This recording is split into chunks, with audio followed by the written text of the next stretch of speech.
May the 7th of 2022, Ruel Rodriguez Nunez parked his car outside the Raleigh Police Department's Southeast District Station in North Carolina. 37-year-old Rodriguez Nunez emerged with what was reported as a cup filled with feces and urine, which he threw at the station's front door. In the moments that followed, he successfully retrieved 2 cups filled with gasoline from his car and threw them at a cruiser and another car in the station's parking lot, setting both of them ablaze. As several police vehicles arrived at the scene, Rodriguez Nunez threw a lit cup of gasoline at one of them, prompting the officer behind the wheel to back away from the flames. The suspect launched another Molotov cocktail at members of law enforcement, in spite of them ordering him to stop.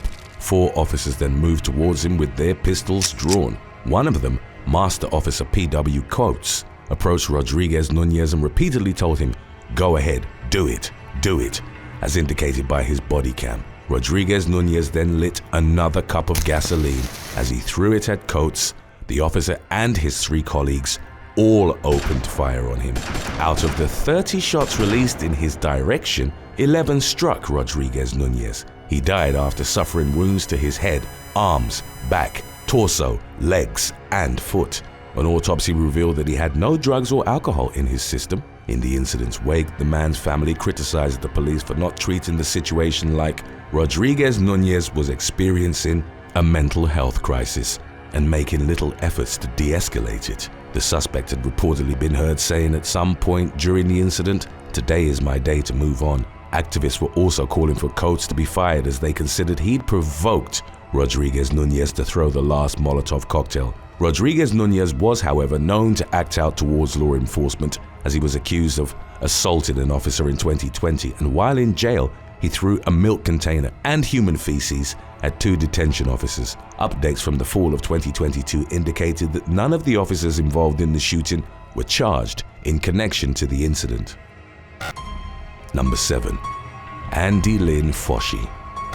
On March the 16th of 2023, the police in Shreveport, Louisiana, received a call about a suspicious person at the intersection of Kings Highway and Gilbert Street. Officers subsequently made contact with the suspect, 31-year-old Andy Lynn Foshee. She became aggressive during her interaction with law enforcement and non-fatally injured one of the officers. The latter's colleagues intervened and were able to subdue Foshee. The woman's mugshot subsequently attracted attention online because of her face tattoos, which included a skeleton mouth that contoured her lips and several symbols on her forehead. Foshee was jailed on multiple charges that included 2 counts of felony battery of a police officer, 1 count of resisting arrest with force or violence and possession of drug paraphernalia.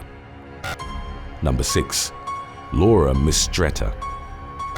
On February the 17th of 2015, Louisiana woman Laura Mistretta was arrested on several charges after she had ran through the Crestwood Suites extended stay hotel in Baton Rouge without wearing pants. After a guest had spotted her and complained, a manager asked the mother of 2 to leave, but she reportedly started yelling at the man and called him offensive names. A short while later, the manager again asked Mistretta to leave after a crowd had gathered in the lobby because of the commotion. She refused, launched another barrage of insults at the man, and then started running wild through the hotel. She was still on the property when law enforcement arrived to take her into custody. The only excuse that the 29-year-old provided for her behavior was that a friend had stolen her pants. Mistretta was charged with obscenity, disturbing the peace, and remaining after being forbidden. Number 5. Joelle Sanchez Delgado. Arkansas man Joelle Sanchez Delgado was arrested on February the 6th of 2022 at Magnuson Inn in Little Rock, where he and several accomplices were charged with burglary. Delgado was also charged with drug trafficking after he was found to be in possession of methamphetamine. He subsequently reported to have been injured during the arrest and thus needed a wheelchair to move around. In early March, a Pulaski County deputy was pushing the neck brace wearing Delgado towards a Little Rock courthouse. The parolee told the cop, my shoe," thus creating a distraction. He then made a seemingly miraculous recovery as he jumped out of the wheelchair and ran away. The incident was captured on the deputy's body cam, and he chased after the suspect but was unable to catch him. Delgado's flight from justice was short-lived as law enforcement apprehended him a few hours later and charged him with felony escape on top of the multiple charges he already faced. The man had recently been charged by North Little Rock police with first-degree domestic battery after he'd been accused of shooting his girlfriend, 31-year-old Teresa Ann Howard, in the parking lot of a local McDonald's. As indicated by an affidavit, Howard had spent a month in the hospital and underwent multiple surgeries for her gunshot wounds. Number 4. Alberto Tito Alejandro. In late March of 2020, Washington State troopers received a call about a driver hitting 2 vehicles in an area south of Seattle and then speeding away.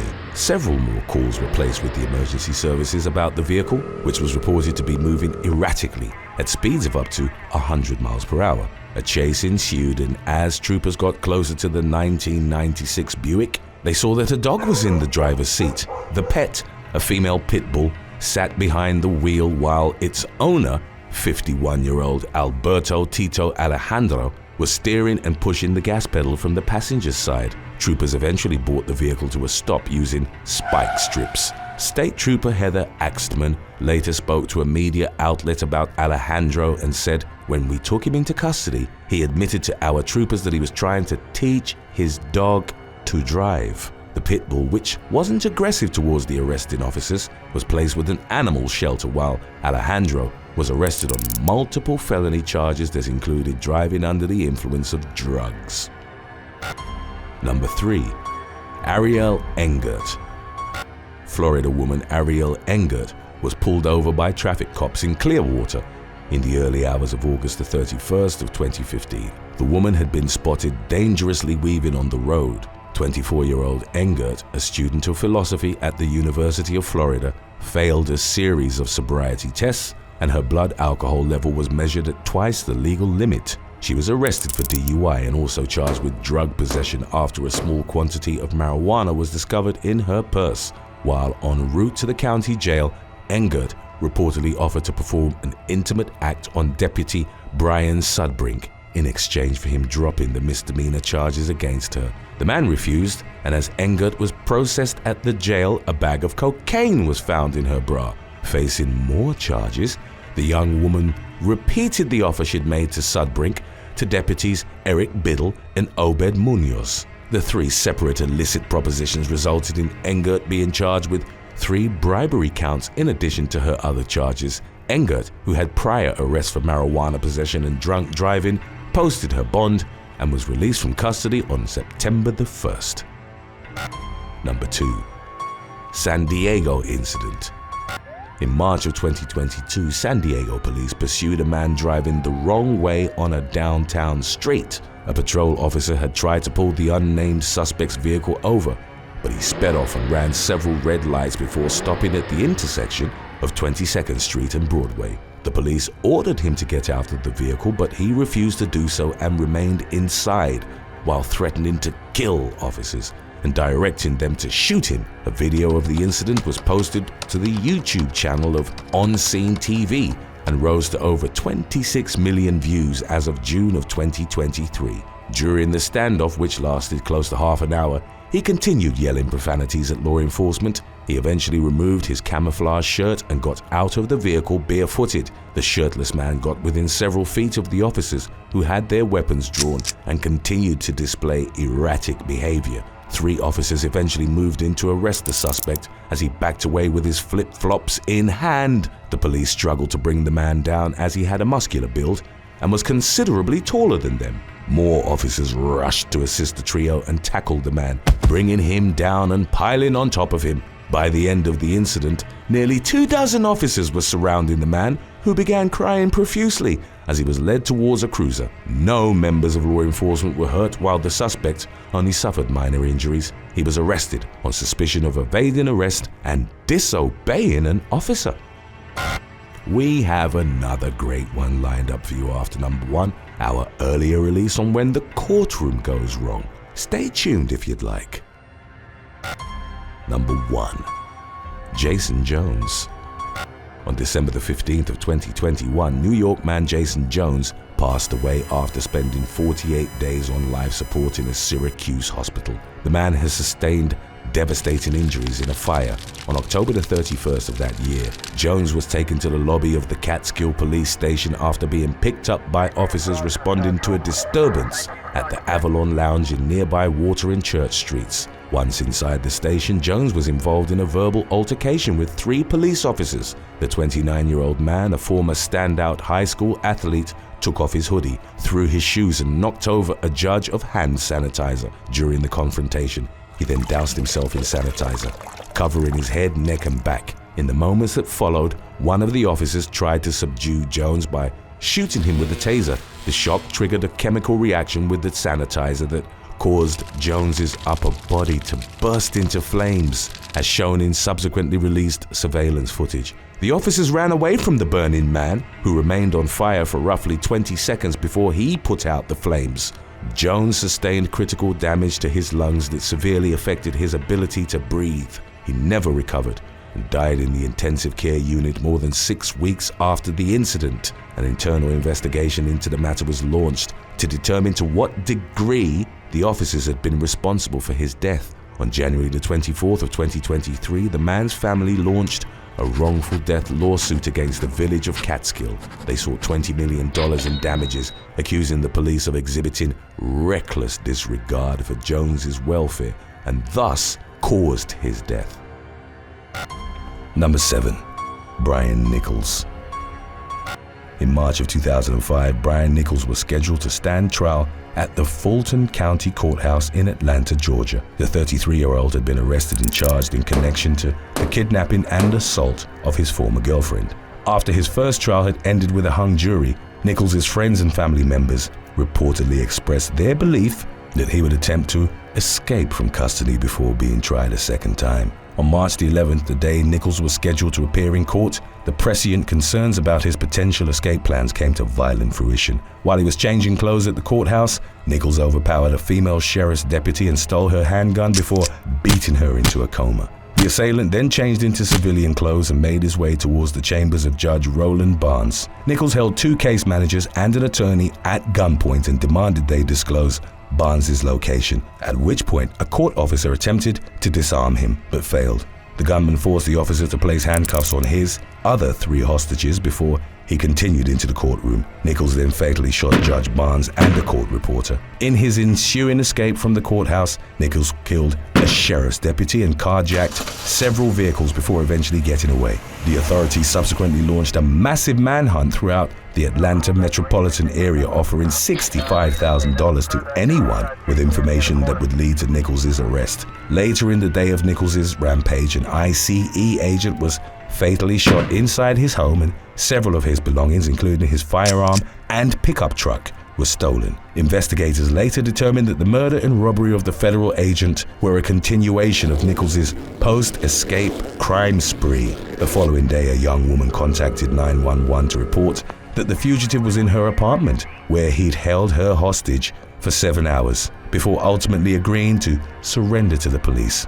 Nichols was taken back into custody and charged in connection to 54 crimes he was reported to have committed while on the run. In November of 2008, he was convicted on all counts and consequently given multiple life sentences without the possibility of parole. Number 6. Eric McCullough and Antoine Lee. In the summer of 2015, Tennessee man Eric McCullough was brought to trial after he'd been accused of stabbing his niece during an altercation at the College Hill Courts housing community in Chattanooga. The July 29th attack left the victim in life-threatening condition, and she was later pronounced dead at a local hospital. During the same incident, 46-year-old McCullough had allegedly stabbed his niece's boyfriend, Antoine Lee, who ultimately survived.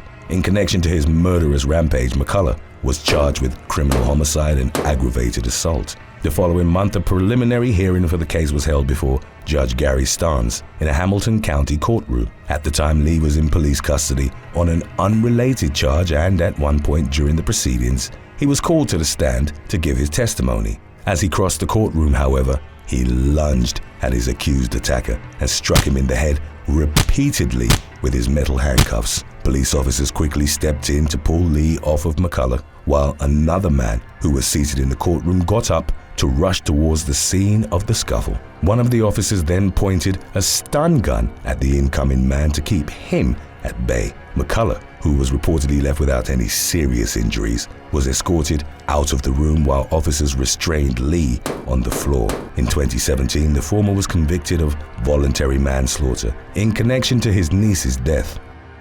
Number 5. The Springfield courtroom brawl. Only hours after celebrating her 25th birthday during a night out with friends and family, on March the 2nd of 2012, Massachusetts woman Jessica Rojas was fatally stabbed at her Springfield residence. Following a preliminary investigation, local police identified the victim's boyfriend, Jose Santiago, as being responsible for her murder. The 30-year-old man, whom Rojas had been dating for about a year, was reported to have had a history of violence. He stabbed the young woman several times in front of witnesses and was arrested a couple of days later after being spotted in the parking garage of the Bay State Medical Center. During his arraignment, the court proceedings were interrupted by two men who charged Santiago and attempted to punch him before being restrained by officers. The struggle then devolved into an all-out brawl as the assailants tried to force their way through the security guards to take swings at Santiago, who was being protected by the court officers. The guards eventually pinned the two men to the ground and escorted them out of the courtroom, whereupon they were taken into the custody of the Springfield Police Department. Santiago's attackers were later identified as Kenneth Soto and Edwin Rojas, Jessica Rojas's father. The two men faced disturbance charges in the wake of the incident, and they were reportedly released upon posting $500 bail. In 2014, Santiago was found guilty of first-degree murder and was consequently sentenced to life in prison without the possibility of parole. In March of 2022, it was reported that Jessica Rojas's family intended to organize a car parade through Springfield with the intention of raising awareness to the prevalence of domestic violence. Number 4. The shooting of Jeetendra Goji.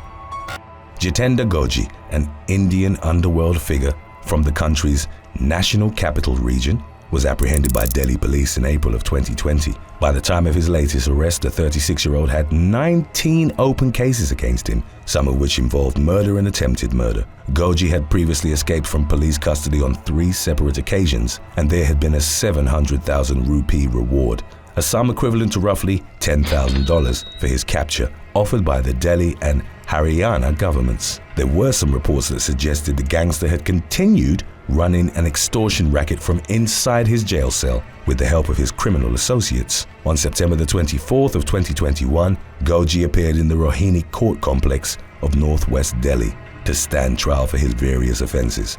After Goji had been led into the courtroom by police officers, a pair of gun-wielding assailants fired multiple rounds at him. The ambush attack's perpetrators, identified only by the names Rahul and Jagdeep, were reportedly neutralized by the police within seconds. Goji suffered critical injuries after being struck in the gunfire, and he was taken to the hospital where he was later pronounced dead. In the wake of the incident, it emerged that the shooters had made it past the court security by disguising themselves as lawyers. Footage of the attack quickly went viral on social media, leading many to question the adequacy of the Rohini complex's security protocols. It was reported that Rahul and Jagdeep had been hired by Goji's longtime rival, Sunil Tajpuria, to eliminate the prolific gangster. Number 3. Sael Angelau. In April of 2014, Sael Angelau, who also went by the street name C-Down, was the first defendant to stand trial in Utah's newly constructed federal courthouse in downtown Salt Lake City. The 25-year-old was a reported member of the Tongan Crips, a street gang prevalent throughout much of the western United States. Angelau had previously been one of 17 gang members named as part of a 2010 indictment on charges of assault, conspiracy, robbery, and weapons-related offenses. Prior to Angelau's 2014 appearance in court, Judge Tina Campbell had ordered that he be left unshackled during the hearing. Although some regarded the judge's decision as misguided, the defendant was nevertheless allowed into the courtroom unrestrained. As soon as the first witness, Viola Tanaifa, was called to the stand, Angelau stood up, grabbed a pen and pencil from his defense lawyer, and charged the bench. The enraged gangster climbed over the witness stand and attempted to attack Tanaifa with the writing utensils. A U.S. Marshal at the scene swiftly pivoted from behind the bench and shot Angelau several times. The maneuver performed by the law enforcement officer had successfully kept the courtroom's attendees out of the line of fire. Video of the incident, which resulted in Angelau's death, was released in 2018 and gained millions of views on social media. Following an official investigation, the U.S. Department of Justice announced that the marshal who'd fatally shot Angelau was justified in his actions and no charges were filed against the federal agent. Number 2. Faisal Khan. Ahmadi Muslim Tahir Naseem was arrested in Pakistan in 2018 on blasphemy charges that were connected to his alleged claims of being a prophet of Islam. As was underlined by several subsequent reports, the topic of blasphemy has been known to generate controversy in Pakistan, where people convicted of the charge can be sentenced to life imprisonment or, in some cases, even put to death. While in the custody of Pakistani officials, Naseem, an American citizen from Illinois, was provided consular assistance by the U.S. government. Federal agents reportedly coordinated with the government in Pakistan in an attempt to prevent Naseem from becoming the target of violent attacks by those who'd seek retaliation against him for his alleged claims. On July the 29th of 2020, Naseem was taken to a courtroom in Peshawar to stand trial. During the course of the hearing, a young Pakistani Muslim, later identified as Faisal Khan, walked into the courtroom and shot Naseem a total of 6 times. The victim succumbed to his gunshot wounds before he could be taken to a hospital. Following the incident, thousands gathered on the streets of Peshawar in support of Khan's actions, which were interpreted as a violent expression of the anti-Ahmadi sentiment commonly held by members of other Muslim sects. The details of the specific events that had led to Naseem's initial arrest were not made readily available to the public. However, in a statement issued by the U.S. State Department, it was revealed that Naseem had been lured to Pakistan from his home in Illinois by unidentified individuals who then used the stipulations of the country's blasphemy laws to entrap him. Number 1. Luis Braumantes. On October the 24th of 2014, Luis Braumantes fatally shot a police officer in the Arden Arcade neighborhood of Sacramento, California. The 44-year-old, an illegal immigrant who'd previously been deported twice, then continued his violent crime spree by carjacking multiple vehicles, seriously wounding a civilian motorist in the process. When the police later tracked Braumantes down near the city of Auburn, the suspect opened fire on the pursuing officers, killing a second sheriff's deputy and critically injuring his partner. Following an extensive manhunt through the surrounding area, Braumantes was taken into custody and charged with several offenses that included murder, attempted murder, and carjacking. The court proceedings associated with the case unfolded over a period of roughly 4 years. One of the factors that had contributed to the trial's prolongation consisted of Braumantes' repeated outbursts in the courtroom, many of which involved him declaring that he intended to commit further acts of violence against police officers. The defendant needed to be removed from the courtroom on a number of occasions during the lengthy trial, including an instance in which he directed a threatening and profane verbal tirade towards relatives of the slain officers. The legal process reached a decisive point on March the 27th of 2018 when, after 4 hours of deliberation, the jury assigned to Braumantes' case presented their final verdict. The man was convicted on all counts levied against him, and the jurors recommended that he be given the death penalty. As the verdict was read aloud in court, Braumantes simply grinned and chuckled to himself in a chilling and callous display of disrespect towards the victims of his various crimes.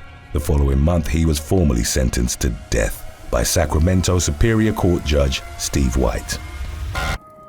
Thanks for watching. Would you rather become famous for a bad mugshot or try to run from the cops during a traffic stop? Let us know in the comments section below.